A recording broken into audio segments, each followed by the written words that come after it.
this is one of the few districts where I've ever worked where the number of vacancies goes up instead of down. People are leaving. People are not happy. And we keep saying to people that everything is great and that we're making progress. We are not making progress. So why are people leaving? There is a climate of mistrust. We are not transparent with people.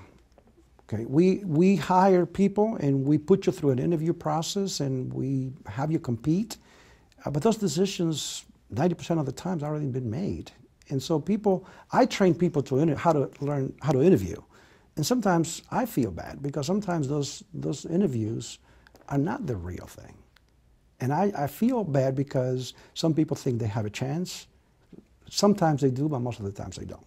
Those decisions are already pre-made. That's one area. But I think that this whole notion of what is our strategy, okay, what is our direction, okay, we are not telling people clearly what it is that we are trying to do. We have so many different directions going on right now in the district. Why are we doing what we're doing? We are not telling people the truth. Why do we have this consultant and that consultant and this?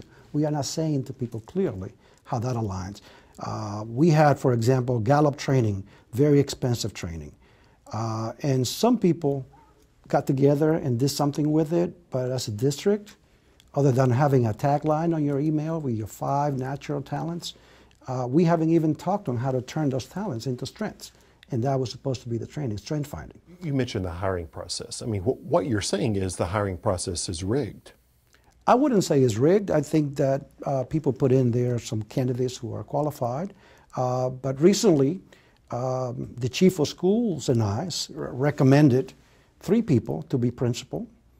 And the director who was making the hiring went above us. And she got who she wanted, who was not from the 3 that we recommended. These were 3 people that were in the principal pipeline. And how that happened, I don't know. But we were overturned in our recommendations. And so that, to me, is not necessarily rigged, but there is a very, I guess, subjective decision-making process. Have you ever been forced to hire someone you did not want to hire? Yes. For what reason? I am not sure, but I was in the process of filling a position last year, and I wanted to hire a principal from Metro with high school experience, somebody I thought it was doing a great job at her school. And I was giving a resume by somebody above me and said, this is the person you need to hire. It was a person from Maryland. And I said, this person doesn't have enough experience. And I was told, this is the person you need to hire. So that happened last year.